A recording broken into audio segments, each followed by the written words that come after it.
how have I not had one of these cars on my channel yet? Like, this is the latest BMW M4. Is it going to focus? Come on, camera, focus. Look at that car. Look at that car. I'm a massive BMW fan as well, as you all know. But in today's video, guys, we're going to be talking to you about this car here. It's just arrived as a bit of stock. I've not yet driven it. I am massively excited. Let's get on with the usual stuff. Go through the BMW configurator online, talk to you about how much this thing costs, and then we're going to go for a little drive and do draggy times on it to see how it compares to the old M4.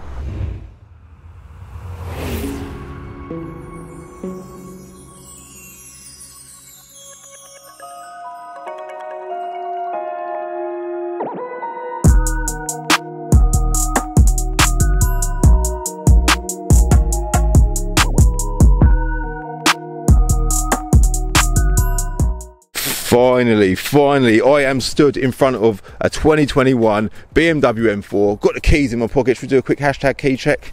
1 second. No, Calv, that's the Jeep key. It's definitely, yeah, it's not that key there. 1 second. Finally,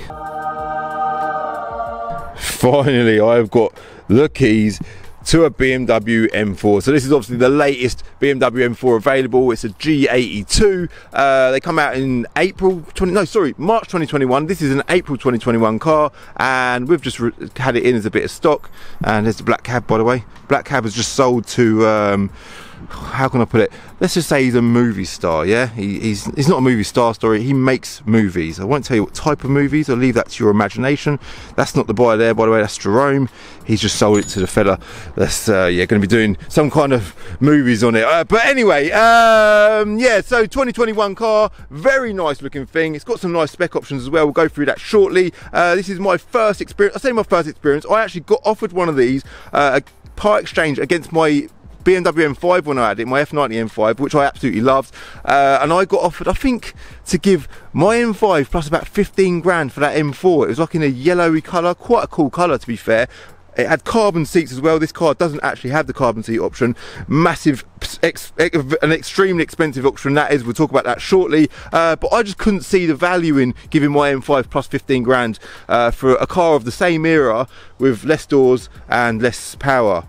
But I am still very excited about these cars. I am very excited about driving one, and just because I ruled it out in comparison to my M5 doesn't mean to say that I do not love these cars. Now, the grille was a massively controversial part of the design of this car, and to be honest with you, like when I first saw it, I was like, wow, this is a bit random, but that was the only thought I ever had about it. I think it looks quite good. This is a competition pack car. In fact, they're all competition pack cars in this country, and I think they're all automatic as well. I don't think the manual gearbox car was available in this country at all. The earlier cars were only available as a rear-wheel drive, so this is obviously a rear-wheel drive car, and then the four-wheel drive, the X-Drive system, was available in August, I think, so about 6 months after these cars were released in this country. So at this point in time, they were also available as the M3, which is obviously a four-door saloon, and at some point soon we're going to be seeing the Touring, yeah, the five-door Touring, which you can imagine I am also quite excited about seeing one of them as well. So I think the M4, like personally, I've always preferred the look of M3s, but I must admit, in this generation, I don't want to stand here and say I prefer this over the visuals of an M3, because I think I'd need to have them parked next to each other, but I do think it looks like a really nice car. It's got some nice curves, it's really chunky at the rear, like the rear arches there are really fat, the front arches of course are massive as well. It's got some really nice features, carbon fibre roof, big sort of M-style wing mirrors as you'd expect on any M car. They seem to put a lot of effort into the shapes of their wing mirrors, like the side skirts, just loads of little touches, the front corner splitters there as well, just loads of little things that this car's got. Yeah, visually it just looks really nice. Nice little boot spoiler there as well. As I'm wandering around, by the way, I'm sort of soaking this in as I go, so just forgive me if I'm a little bit hesitant, because I'm trying to suss it out as we go. Let this lady pass first. Yeah, this is the first time I've properly had a good look over one. I'm getting a good chance to sit down it, drive it and look around it. So forgive me if I'm a little bit hesitant in places, but I'm trying to soak this in, as I'm sure you lot are as well, right? So yeah, what else can I say? Area at the top there. Should we look at the inside? Let's definitely look at the inside. Do you know, before we admire this interior, let's quickly look under the bonnet at the big S58 500 brake horsepower engine. Look at them features in the bonnet as well there. Look at that, man. I should really be treating myself as my own car. Like that is a proper cow car. But yeah, look at that engine bay. Look at that, it's beautiful, brand new car. We're gonna have another distraction now. Sounds like we've got a lorry pulling up potentially. Probably because it's Distract Calvin Day. Yes, we have. And you know what? He ain't gonna be able to get around there. So what I'm gonna have to do is I'm gonna have to move the M4 quick. That bonnet closed? Yeah. And then we'll talk about interior shortly. No worries, mate. No problem at all. To be fair, I'm the one in the way here, not him. But yeah. 2 hours later. Right, so the interior, Harman Kardon sounds. We are going to, like I say, talk about specs shortly, but let's go through the obvious things that are standing out to me. It's got 360-degree cameras as well. These seats are a lovely feature, very similar in design, I would say, to the previous M cars. Are they? Kind of. They sort of retain this feature here. The rest of the seat's quite unique. It's got an Alcantara outer edge as well. Full leather, bit of Alcantara. Love that with the M4 badge up the top there. Bit of carbon fibre here, there and everywhere, which is really nice. The gear knob is a bit of an interesting feature because I'm not sure if they're available as a different option on the gear knob, but I feel like that it's nice. Don't get me wrong. It's got the red, the dark blue and the light blue stitching around the gear knob there with a nice bit of leather with the M badge on top. All very nice. But I feel that like that would be well suited in an M Sport car, but maybe in an actual M4. Like they've got the M4 Competition badge there. That looks nice. Look at that. Let's zoom in on that and just soak that in. That's nice. But I feel like maybe a carbon fibre gear knob, or maybe a gear knob with a bit of, I don't know. Maybe I'm being a bit harsh on the gear knob. It's nice, but I feel like let me know what you think to the gear knob. Yeah, because I think that's something that we should really be focusing on. Steering wheel, very similar to the steering wheel is in my M5 Competition. Love this steering wheel, very cool. It's got the M1 and the M2 buttons there, and it's got these carbon fibre paddles. I'm guessing they're aftermarket. Surely they're not factory because they're very, what should we say, large. Yeah, little red bits there as well. M colour stitching on the inside of the steering wheel as well as ever, and then in the whole interior, it's a very, very nice place to be. In fact, got the dark blue, light blue and red stitching on the seat belts as well, which is really nice. On the rear seats as well, which is pretty good. Carbon fibre inlaid on the dash, and then the dashboard material is actually plastic.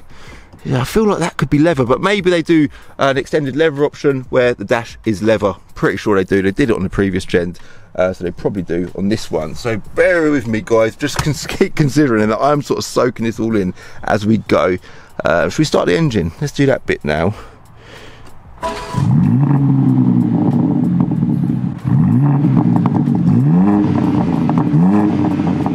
Next service due in 6,000 miles. This car's done just over 9,000 miles, I think, by the way. Sounds quite calm, doesn't it? I wouldn't say calm, sounds good. When I'm sat inside in my office and someone starts his car out the front, it does sound extremely loud. So it's got some real fierce presence to it. The noise has. This is completely stock, not been tuned. So for a stock car, let's give it a little rev.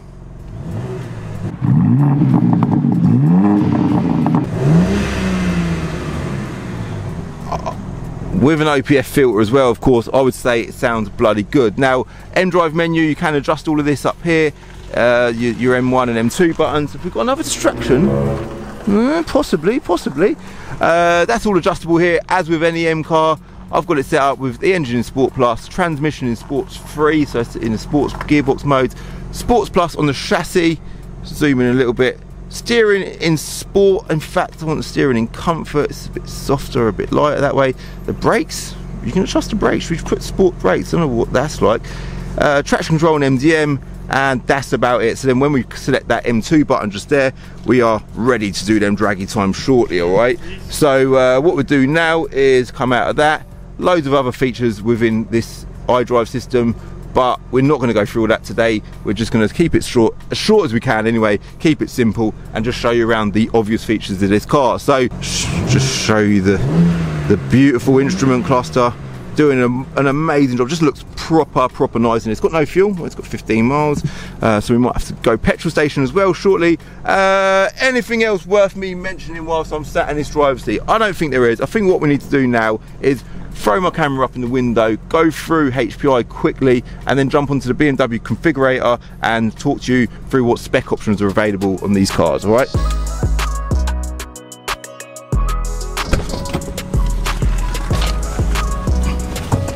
Yeah, such a nice interior this is. Like, it seems to be speakers everywhere. Speaking like the door card speakers. You've got got the tweeters up there, you've got a big speaker in the middle of the dash there. It's a very high quality interior. I noticed it's got this ambient lighting as well below the silver trim throughout the dash underneath there. That looks really good. A few extra buttons here as well. Is that auto handbrake maybe? Oh no, it's auto headlights, isn't it? I like that button. Done a nice job of that. Is this all, is this touchscreen? It is touchscreen as well. That is brilliant. What else have we got going on? 360-degree cameras as well. That's all very nice and high quality. And yeah, just all the usual stuff that you'd want in your BMW. It's even got heated seats. Apparently a heated steering wheel as well. Yeah, it's got heated steering. This is quality. I like that carbon trim inside the steering wheel as well. There's going to be a lot of banging on in this video because I am massively curious about what this car has to offer, because it's my kind of car. Like personally, I think I would wait maybe for the Touring to come out. That's more me. More doors, bigger boot, and just a bit more practical. I like the idea of having practicality with performance combined, and I would wait until they hit the used market, because you'll see shortly how much this car's depreciated in the year that it's been out. So I think I'd wait for them to depreciate a little bit. So let's pull up the HPI quickly now. AV21 FYO, it did have a private plate on it, 30UJ, which has obviously now come off to be sold. M4 Competition Auto, 1 former keeper, 8-speed ZF automatic gearbox, blue, 3 litre petrol, we know all that stuff, and it was registered in April 2021, all right, the 8th of the 4th 2021. Spec check doesn't actually have a spec check on here, but we are going to jump on the BMW website and go through the configurator and just have a brief look at that shortly. So the price new, apparently according to this, is £64,150, which I don't think is right. We'll go through the configurator shortly and work that out, but the used price today, based on it having 10,000 miles, which is, it's just done just shy of 10,000 miles, is 65.5 grand. And I think we've got this car up for sale. I've got Auto Trader up here in a minute. Yeah, there you go, there's the mileage, 6,445 for 65,999. all right, so that gives you an idea how much it's depreciated by, probably by about £10,000, but we will look at the configurator shortly to just confirm the new price of this car. All right, if we go back, there's nothing really more to report on the HPI, so we'll head over to the BMW configurator. Yeah, one thing I wanted to say is the G80 M5, obviously this car is now available as an X-Drive, but if we look at the saloon non-X-Drive, that car there is £78,175 for the saloon version. The M4 is over £1,000 more new, is that right? That is right. You'd think the M3 would be more because it's got more doors, and more doors make more work. I don't know, but that's interesting. £79,475 new according to the BMW website today. If we spec that, so we select that box there, there's the car there in white. We don't want to select white. There's colour options here. That colour there was the colour of the car that I got offered about 6 months ago, but I didn't buy it, obviously. This car here is this colour, which is a £0 option. It's called Portimao Blue Metallic. And if we scroll down, this car's got the 19-inch wheel option. They're actually 19-inch front and 20-inch rear, which is amazing. And the upholstery has got the black leather, which is a £0 option as well. Then the extended merino leather is a £0 option as well, apparently. Interior trims are in carbon fibre, is a £0 option, which I think is amazing as well. Your configuration is nearly complete, £79,475. But this car does have the comfort pack. So if we select that, which consists of the electric boot lid, which I think is quite important, the comfort access, which, so when you walk up, it automatically locks and unlocks. There's a little spider there, probably a money spider. Could do with one of them in a minute. Everything's just flying up. Heated steering wheel as well, which I already mentioned. But other options available are the visibility pack, 1,500 quid. That's the laser headlights. They look amazing. I'm pretty sure the one that I looked at did have that. And it's other options include Technology Plus pack, drive records, driving assistant professional, parking assistant plus. That's not really a must, but it's quite cool to have it, I suppose. The M drivers pack, which is £2,095.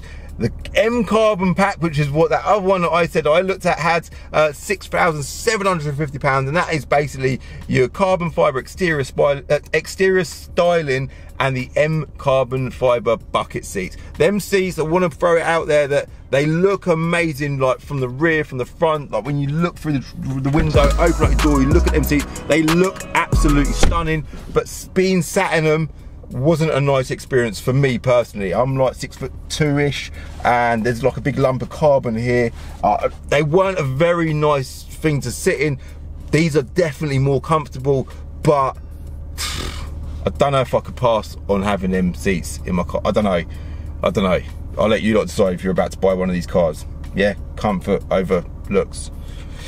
M Pro pack, £7,995. This video is going to go on for a bit because I think all of this stuff is important. That's the M carbon ceramic brakes with gold calipers and the M drivers pack. So if you want the M drivers pack with carbon ceramic brakes, then you'd probably spec that. And then you've got the customizable ultimate pack, which is the M carbon exterior styling, the drive recorder, and the driving assistant professional. Right, there are other options as well. A lot of this has already been ticked from factory: Bluetooth, Wi-Fi, electric boot lid, which I thought was part of the comfort pack, but clearly not. M brakes with red, that's what these have, with the red calipers.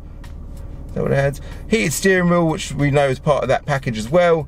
And anything else, it's got comfort access, we know that's part. So that is pretty much everything worth talking about. Yeah, we could go on about specs for ages, but we will be here all day. I could do a whole video talking about specs on these cars. So with this car, spec the way it is, with all of the options that we've just mentioned, £80,465. So that gives you an idea. It's now worth 65 grand, so it's depreciated about 20% in about just over 12 months, all right? Which is why I personally prefer to buy used. This is a fine example of a good used car, and yeah, you save yourself a bit of money. So I personally will definitely be waiting. If I do ever get my hands on a G80 M3 Touring, I'll be waiting until they depreciate a little bit. All right, let's now hit the road, because that's the bit I'm most excited about. Before I do that though, I am going to put some petrol in it because it desperately needs a bit of fuel, and then I'll be back with you shortly. All right, let's go. Sorted, so we now have fuel. Now what was really strange is when the fuel light was on just there, I think it was showing about 10 miles on the way to the petrol station, which is literally right next to Binker, luckily. The rev limiter was limited.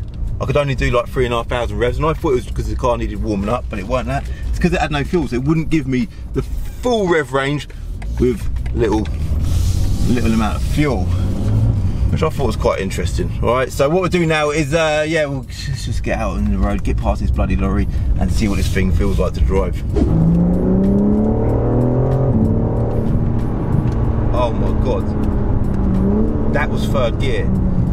The lights have gone red. It's not a bad thing currently. You'll notice a different change in sound. Oh, it stopped start. Why is that even on? Off, please. So currently in normal mode. When we stick it into sports mode, listen. Engine note changes subtly, you might not even notice it through the camera. Let's do it again. Off, on. Real subtle change, but you do notice it massively from the driver's seat, not just from the sound, but the way it drives, which I'll demonstrate now. What? Oh my God. Oh my. This feels like, usually when I drive a stock car, I'm usually like, I don't know about this. This needs tuning. This car does not feel like it needs tuning. Now, there is a few extra sounds thrown into the cabin, like with most modern cars, and I must admit, like it gives you a nice sort of feel. It sounds pretty bloody good, all right? Drop it down second there.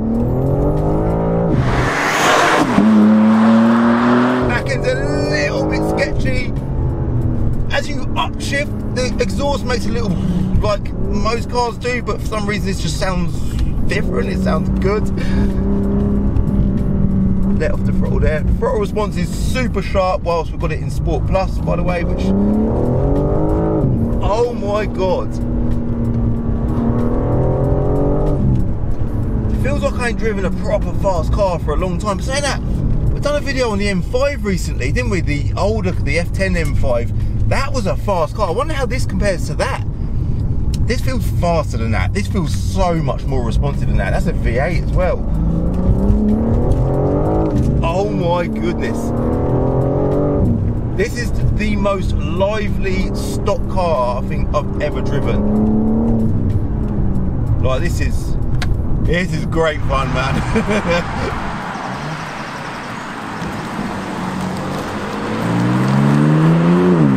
Currently on the bumpy road, so we'll take it easy here. Suspension is in, because I've got all the displays in front of me, which is also brilliant. By the way, this whole instrument cluster is quality. Like the sat nav sort of fades into the outer edge of the dash either side. Like, lovely. It's hard to explain because I'll try and put it on screen anyway. But love all that. But yeah, currently the suspension is in Sport Plus. Doesn't feel horrible. And as you hit the rev limiter, there's sort of a display at the top end of the instrument cluster that shows you that you're about to hit the rev limiter, which is lovely. It revs right round to somewhere near 7,000 RPM. It's hard to tell because I'm so focused on everything else I'm doing. Like, that's third gear and the rear end just lit up then. The roads are, they're dry. The roads are dry. The roads are dry.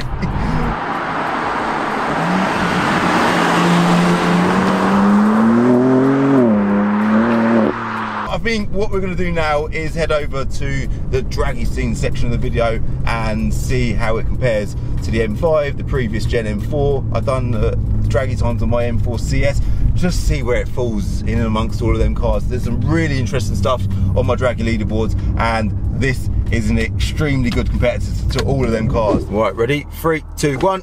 Come on, car. Traction control. I've got it in auto mode, by the way.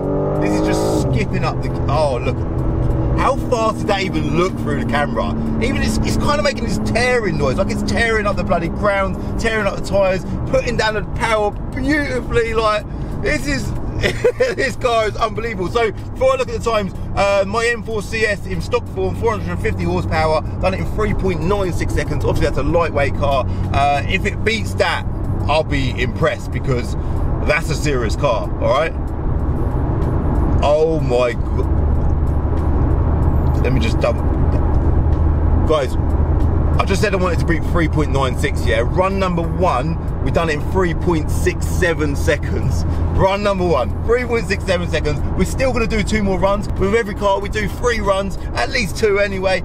So let's do a couple more, and I'll report back to you shortly to let you know if we beat 3.67, all right? Honestly, I cannot believe how good this car is. I am so bloody impressed with it. But I'm gonna talk about my overall summary of this car shortly, right? Let's quickly talk about the draggy times. So I only done 1 more run because the next run was so similar to the first run that I thought, you know what, it's running consistent times clearly, all right? So the first run was 3.67, the second run was 3.63, right? And that is amazing. The reason why that is amazing, I think I've used the word amazing so much in this video, is because the M4 CS, which is the car I wanted to compare it to, which I love that car, that was one of my favourite personal cars of all time. I had that car tuned. It was, I think, close to 500 brake horsepower, and I done it in 3.65 seconds, I think. And basically, this beat that in a nutshell, right? This is now quicker than that car. This is completely stock form. This is quicker than a stage 1 tuned M4 CS. That's unbelievable. It's also quicker than the Matt Armstrong M4 GTS replica, the one that Matt Armstrong built. That was an incredible car. I think that was about 530 horsepower, stage 2 tune car. That was proper quick. It's quicker than that, and almost as quick. The car above it on the draggy leaderboard is Benz 700 brake horsepower E63 AMG. These are serious cars. Now, at this point in time, I can't remember what time the F10 M5 done, so and I've not actually, the video is not yet edited, so I haven't even got the times on the draggy leaderboard, but we'll put the times that done on screen now. And at this point, you lot know if this beat that, but I don't. And if it did beat that as well, like, I'm even more impressed with this car than I already am. So the summary for me with this car is, so let's talk about my feeling on the F80 M3s and the F82 M4, right? I literally love them cars. I rate them so much. I feel like, if anything, if they was to get any criticism, maybe you'd criticize the interior. Not to say the interior is bad, but it was due a facelift, yeah? We pretty much will all agree with that, yeah? But there wasn't anything that needed changing. I love them cars. I think they are the best all-round car for the money. I don't think you can get anything sort of sub £30,000 that beats an F80 M3. I love them, right? And when I drive them, I think, do you know what? I don't even see the point in anyone buying the new M3, because it surely ain't even that much better. And maybe that's just me being ignorant, because I've just driven this car today, and the smiles it's put on my face, the overall impression it's had on me as someone who loves cars, I am honestly so bloody impressed with this car. I'm currently driving in M2 button. I changed the transmission mode back to D3, which is just an automatic mode. So I'm currently in an automatic mode. I've got full power available throughout the whole bloody rev range. It's just downshifted there. It's popping as it downshifts. It sounds unbelievably good. Like, listen to them shifts. This car is like obviously it's a perfected version of the F80 M3, but it feels strangely like a completely different car. So yeah, my summary is I'm blown away by this car. I do feel like now I need to get one in my life. I do kind of need to sort out my personal car situation, and we've currently got this in stock, which is a forever dilemma as a car trader. I talk about it a lot. I'm always like, oh, this could be my new car. I need to keep selling, keep moving forward, but at some point soon I will get myself my new car, because I sold my M5 bloody ages ago. But I hope if you are in the market to buy an M3 or an M4, I hope this video has helped you summarise what you're about to do with your decision. I forgot to mention as well that there is also a convertible version of this car available now, which I'm a bit unsure about the way that thing looks, but again, I don't want to give too much of an opinion because I've not seen one in front of me. Really difficult to tell you my opinion on the way that looks, but it's cool that they also offer a convertible. But for me, like I said earlier, the estate is an absolute no-brainer. That is definitely the way to go. I think that just screams petrol heads to me. Estate, big engine, M badge, job done. All right, yeah, I'm gonna wrap it up, leave it at that. Thank you very much for watching. I know this has been a long video, we've gone through a hell of a lot in this video, but I have thoroughly enjoyed this experience. 10,000 miles, sub 10,000 miles, G82 BMW M4 rear-wheel drive competition.